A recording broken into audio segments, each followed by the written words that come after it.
In this podcast series, we look closely at the language being used in and around COP26.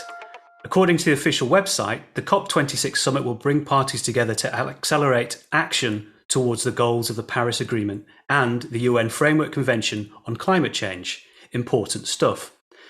Language is crucial to understanding the climate crisis problem, to formulating solutions, negotiating political and economic pitfalls. It's crucial to communicating science findings and recognising the social, political and economic conditions which have brought us to crisis point. Language is interaction that can accelerate action, but language is also performance, and performances can be used to distract from inaction, to avoid action or postpone it as much as to accelerate it. And language is what we focus on in this podcast series. Hello, I'm Michael Farrelly. I am a lecturer in English language at the University of Hull, and I'm joined on the podcast by Tom Bartlett. Hi, Tom. Hi there. So I teach at Glasgow University, and I teach now applied linguistics, but one of my particular areas of interest is the discourses around the environment and sustainability. And in particular, what I'm really interested in is how people talk about these issues in different ways, and the possibility of how they can communicate to each other across these differences, and seeing how we can reach some sort of mutual understanding going forward. So that's my main interest here. Great, thanks, Tom. And what we're planning to do with this podcast is pick out bits and pieces of language that are coming out of COP26 and see what we can say about them, and maybe get some insights into what's happening with these. And the first text that we have is actually from the pre-COP26 conference, which happened in Rome, a meeting at the G20. And at that meeting, Prime Minister of Great Britain, Boris Johnson, gave a short speech. So we're going to have a look at that one first. Good afternoon, everybody. 6 years ago, 194 countries signed the Paris Agreement and made a historic commitment to end the destruction and devastation caused by climate change. Together, they agreed to limit global temperature increases to well below 2 degrees, with a view to keeping that increase at 1.5 degrees. But hundreds of summit speeches, press conferences like this, later, those words and promises are starting to sound, frankly, hollow. So that's just the opening few words of his speech. And Tom, what is he doing with this speech? Great. Okay, that's a great question, and it's one whenever I'm sort of analysing text myself or working with students, be they PhD students, undergraduate students, or whatever. The question is, to think about the language as performance, language as doing stuff. It's not just language and finding particularly interesting linguistic features or cherry picking things of interest, but trying to work out what is the person doing in context? Where are they? Who are they talking to? What's the point of the text? Because we don't sort of work out the general purpose of the text. It's difficult to say what the individual features, what the individual sound bites are doing within it. And I think that's always the way to start thinking about it. And in this particular speech, I think it came at the end of the G20 summit in preparation for COP26. But at the same time, I think we have to think about who the audiences are, because we talked about in the intro about a speech being performance, and this is very much a performance. And I think it's directed at the general public, at the newspapers, at Boris's constituency, potential constituency, far more than the G20 leaders who are sitting around ostensibly being his audience, which is always one of the things we want to look at. Who is the audience, or what are the multiple audiences? And we can find different parts of the speech or the talk directed to them. So, and quite a few of these sound bites were reported in the UK press on the following day, on the Monday morning. So yeah, some of these a minute to midnight and a warm drop in the ocean, and so on. They were repeated again and again in different press outlets. And that's no accident, is it? I mean, Boris and his speechwriters know exactly what makes a good soundbite and how this will get repeated. And that was, that was what he was hoping for. I think we could see some very catchy sound bites in there, which we would expect to get repeated. And I think that's interesting. From the same point of view, the two sort of things we want to look at in this text is, what is it that makes it that particular type of text? What are the features that these presentational, the openings of ceremonies, what do they have in common? They want to make the ceremony seem very important, urgent and necessary, but also that it's going to be unique in its own way and better than anything that's gone before. And in particular, in this example, we can see that while Boris Johnson is doing that, he's also trying to show the UK as the leader, that we've got the COP in the UK in Glasgow, and that's a sign of leadership. At the same time, he's dropping in lots of stuff there about how the UK has brought these countries together, as almost as if they wouldn't have come together and made these agreements and commitments without him. And commitments, I know, is a word we'll be thinking about later on. Sure, yeah. I mean, and there's, right in the middle of that speech, there's, I'll just read out a little quote there. He says, Saudi Arabia, Australia and Russia have all made net zero commitments, meaning 80% of the global economy will wipe out its contribution to climate change by the middle of the century, up from 30%, thanks to the UK's COP26 leadership.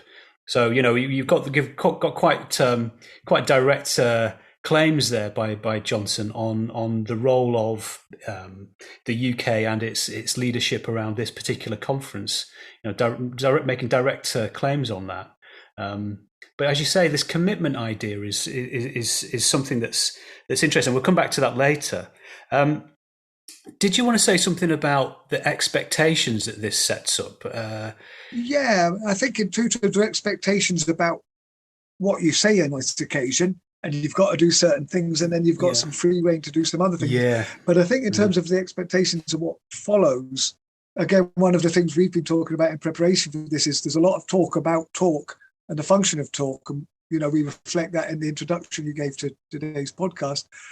But I think it's right. He's trying to make it look extremely important, that it's crucial. He says, if Glasgow fails, we all fail, whoever we is. Again, another point to bring up. Yeah, but at the same time, there's a level of vagueness built in there, isn't there? That what's a deniability, or what's the phrase from politics where you make claims that you can say it didn't mean that later on? I've forgotten the exact phrase.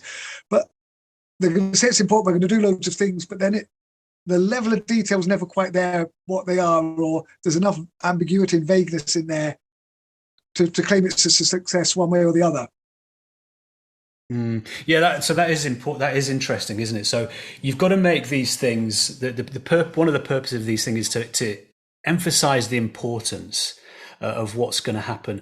Partly because I guess you want people to take the event seriously, and you're hoping that will focus people's minds. But also, then if you're the leader of this, associated with this, you get a sort of reflected glory from this important thing.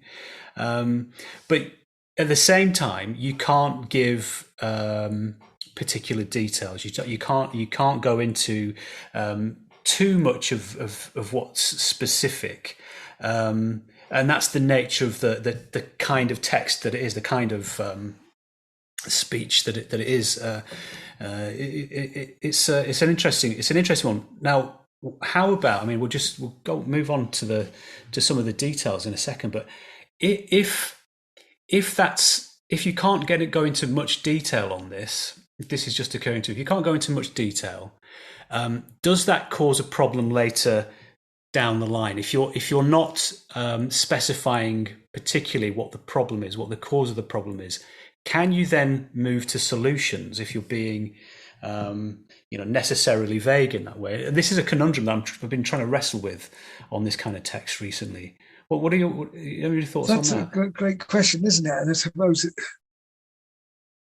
where do these solutions get proposed, and where do they, the problems, where do they get debated, and the hard nitty gritty stuff? A lot of that, I think, in COP is off the scenes, isn't it? This isn't the stuff we're going to see. It's the posturing and the recriminations and the claims of grandeur. And I suppose in terms of that this particular discourse, it sets up expectations that in 2 weeks' time, Johnson will be able to say were met, because we all had this wonderful talk and we all agreed to do this, but much harder to consider, how does this particular talk contribute in any way to those goals being identified and the problems being solved, or is it fostering this general ambivalent feeling about not fulfilling specific aims, and the fact that people haven't really been fulfilling the aims they've set in the past is the fact that it buries that constantly seriously detrimental, or is it just a sideshow that doesn't matter at all? And I don't know. I think it is a sideshow primarily, but how much that does in terms of the long-term effects, what the population, the electorate expect, or in terms of what can be done, I think probably is very detrimental. That it's more of a sideshow than that. There is a danger that this fosters cynicism in some ways. But we'll see how this pans out over the course of the 2 weeks, and I'm sure this is something that we will keep coming back to. The performance of this, whether it's hiding inaction, whether it's procrastination, or whether it, as I think you said as we were talking about this, whether it's creating the conditions, creating a position from which the leaders can then do something. Will be interesting to follow this. I wanted to say I was teaching a class today at university, and I showed this text to my students, and we went through this, and we had a look for social actors. So one of the things that you can look at when you're doing this kind of textual and discourse analysis is to see who is represented in there and who is excluded, and how are they represented. So the people, more or less. And this is based on Theo van Leeuwen's framework for analysing social actors. That's what we call it in the critical discourse analysis literature. But we've got this, and we had a look at these, and we found some fascinating things. There's all sorts of human actions embedded in this text, which don't then specify which human beings or which groups of human beings are responsible for those actions. So I'll just give you an example. In the first sentence, he says, 6 years ago, the Paris Agreement made an historic commitment to end the destruction and devastation caused by climate change. And, this is a fascinating sentence.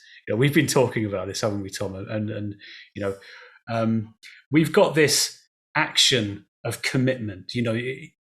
Human beings are the kinds of things that can make commitments. So you're looking for which human beings made a commitment. And in this representation, it's the Paris Agreement made a commitment.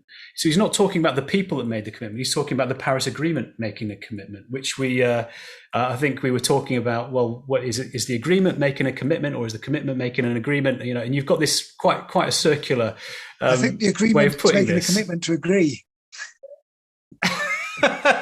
Quite, and so when you put it that way, it seems a little bit. I don't know how to put it. There's a lot of circularity there, a lot of vagueness. And I think you talked well about cynicism, and obviously that's not the purpose of this, but people often see these events as talking shops. Well, if you talk about an agreement making a commitment, you sort of you don't discourage that point of view. To that. You are, and so you've got this, focus on the agreement rather than the people that made the commitment. So you're not holding, I guess, what I would be thinking is, well, you're not specifying the leaders which did that, and you're then not going to go on and hold those leaders to account, because you're not even sort of bringing them into the conversation at this point. But we've also got destruction and devastation as I guess the consequences of actions, which are human actions, but no mention of who those people might be. And then you've got climate change, but again, you're not saying that this is human caused climate change, which hopefully, that's sort of taken as read by now. Maybe that's what he's doing with that. But it's interesting that as you go through this text, really, I'm really struck by the absence of of people until we get quite far in. And this is something that students kind of pointed out to me today. They were saying, you know, it makes you think. You don't notice this when you're reading or listening to it until you point it out. So it goes on. Together, they agreed. So we've got presumably the world leaders who signed the agreement. They agreed to limit low global temperature increases to well below 2 degrees, with a view to keeping that increase at 1.5 degrees.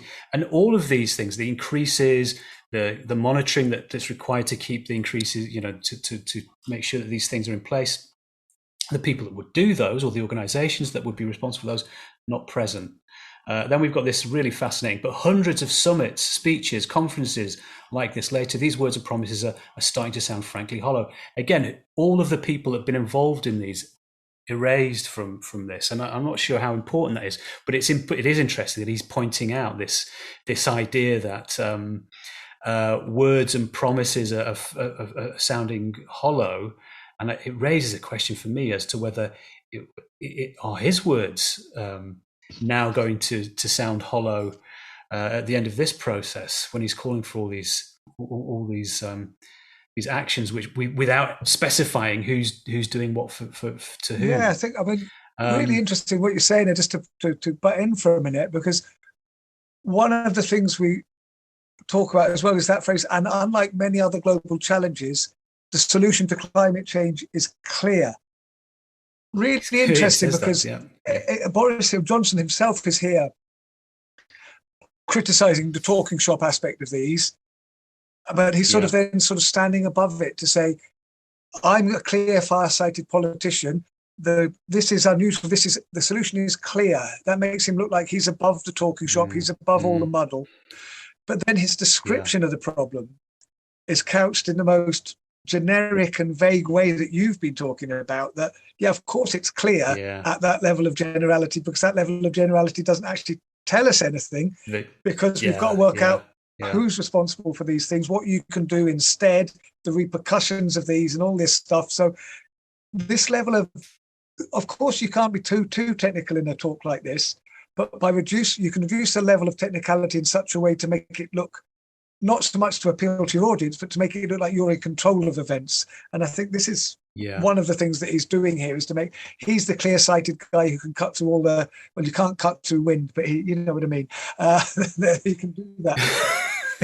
Yes,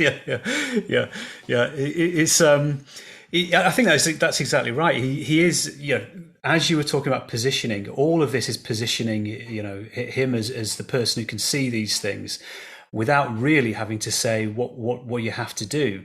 The Paris Agreement, he said much later down, if we're going to prevent COP26 from being a failure, then that must change. And, you know, the sort of the purpose of this, I'm looking through this text and sort of thinking, well, what is it that we're going to do? What are the leaders going to do at this conference? And from this speech, it's avoiding failure. You know, which who wouldn't want to avoid failure? But the question is, what are you going to fail or not fail? Here, you know, he says if Glasgow fails, then the whole thing fails. That's one of the sound bites that was reported in the press.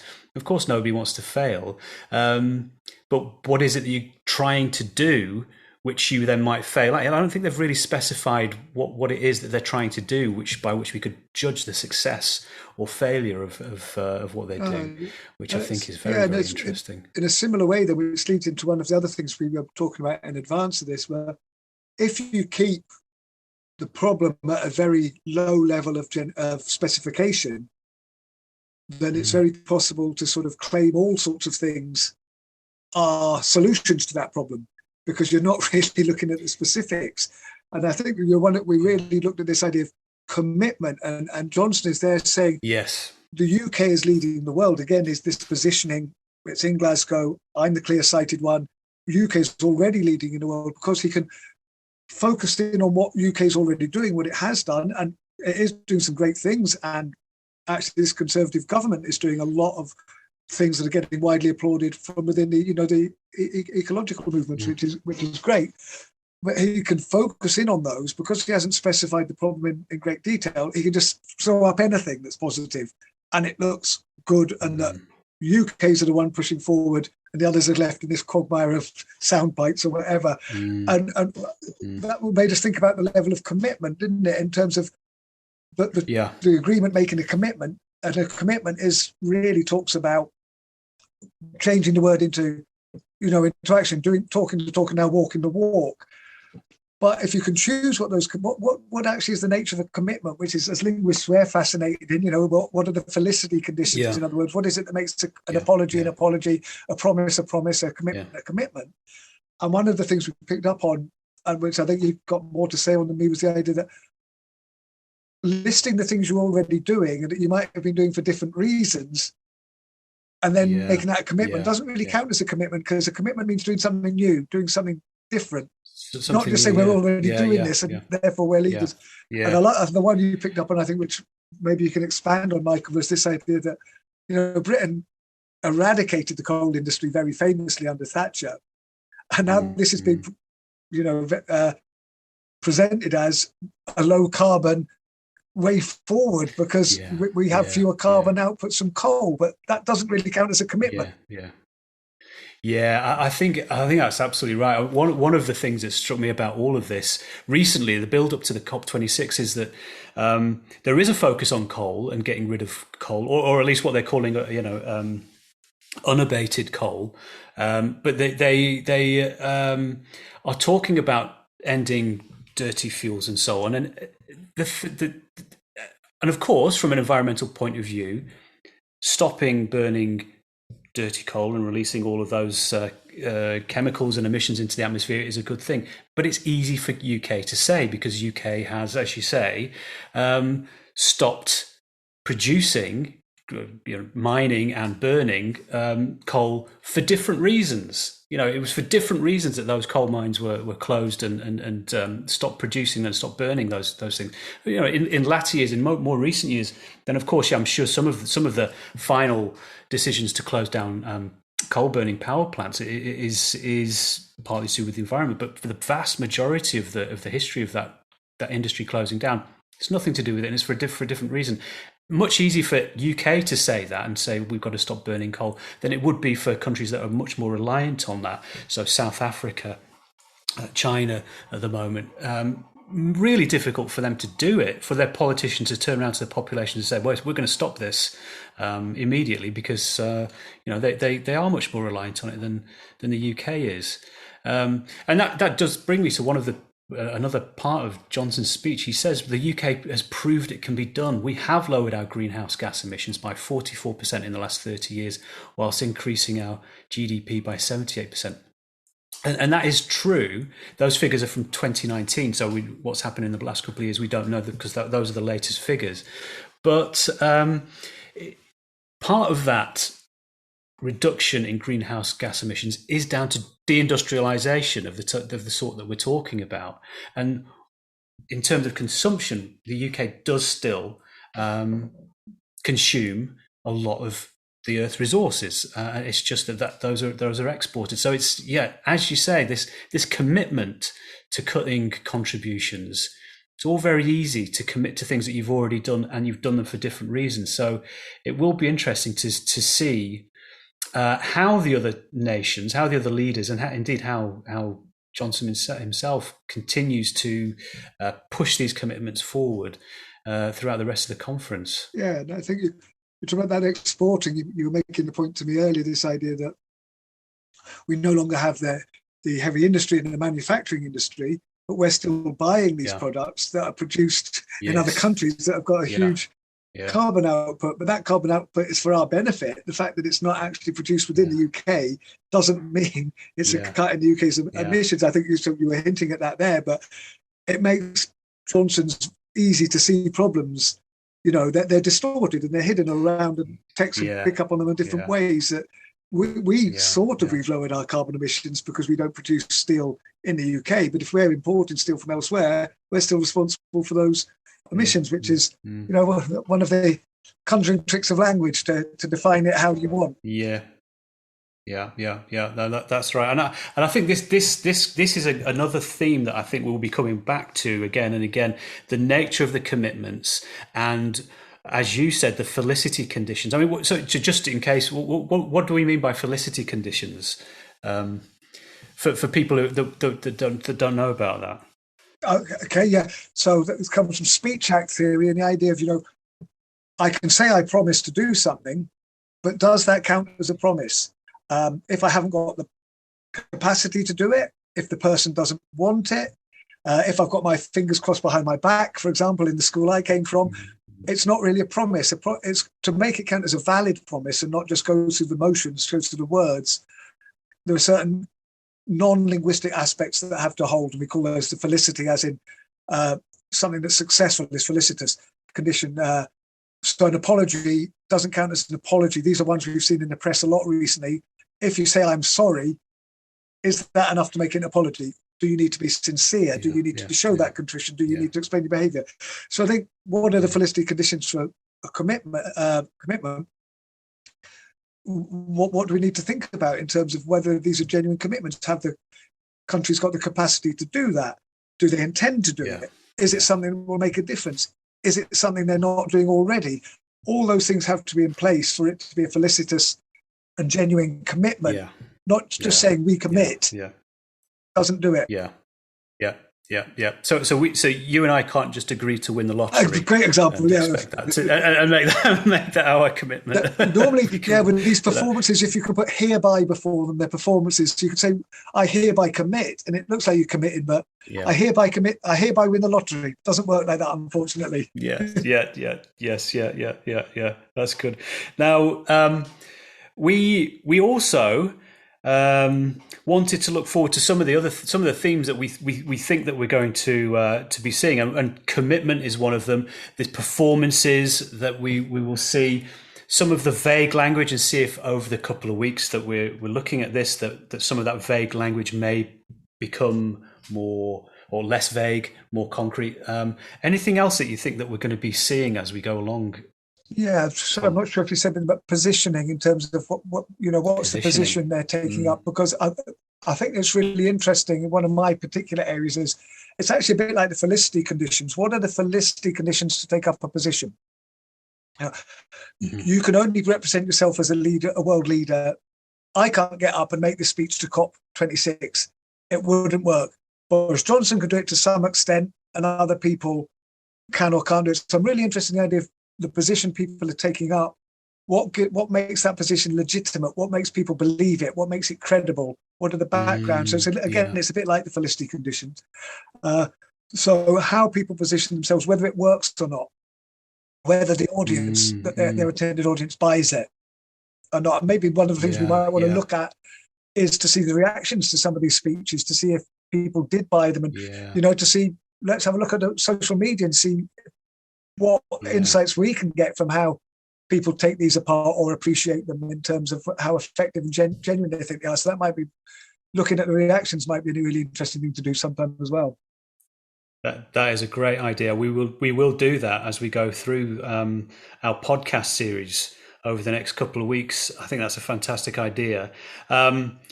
We wanted also to end with a soundbite of the day. So, Tom, you have a soundbite of the day. I have, and I'll give you a couple of seconds just to listen to this now.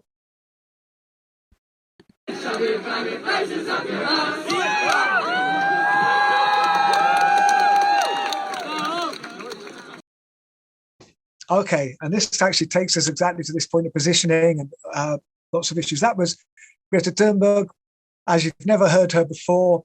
On the streets of Govan, there's a little video you can see of it where she is with a group of young protesters, and she's singing "You Can Stick Your Climate Crisis Up Your Arse" to a well-known tune in Scotland, which is a popular children's song called "You Can't Shove Your Granny Off a Bus." You can't shove your granny off a bus. Very much part of Glasgow street culture, youth culture. And I think what I love about it is it's really changing the way she presents herself. She's actually got a very good sense of humour, which you do sometimes see when she changes her profile names and stuff like that. But she's always portrayed, particularly by those people who don't like her, as this overly serious, humorless, childish, highly strung kid who should be back in school. And this is people's way of an alternative positioning of undermining her position, because if we undermine her position, then we don't need to listen to her message. And that's something we will definitely come back on. Shoot the messenger, and I don't need to listen to the message. So I think this is really good. Here she's setting herself up as a kid, not a young kid, but sort of the anarchic rebel kid more. She's raising a middle finger to the people who've mucked up the environment, saying you can shove it up your ass. It's your responsibility now. She's not been overly serious with facts and figures and doom. She's having fun, but she's with local protesters. She's with young protesters in Govan, which is the working class heart of Glasgow. It's the shipbuilding area. It's genuine concerns about wealth and jobs and so employment, not just the environment. So by mixing with these people, showing herself to be part of that, it's quite a good way of deflating this alter image that people have been making of her and making herself look credible. And I think the thing is, obviously there are people won't like her whatever she does, but I think she has got the background to take up that position. I think it works. You can't. Some people just can't do it because they're in the wrong position. Boris Johnson could not have got there and sang, "You can stick your climate crisis up your ass." But also other people couldn't have. But she manages to pull it off. She's able to take up that position in some way, which is really interesting, and create an alternative image of herself, which gives her more credibility going forward, because she's no longer just portrayed as this serious kid that anyone could knock down. Really, or an extra dimension to herself, or that's not often seen, in the coverage that you often see. It's fantastic. Really, really good soundbite to finish with. So we'll be back with more discussion of the language of the COP26 over the next couple of weeks. Goodbye from me. Thank you very much for listening. And from me also.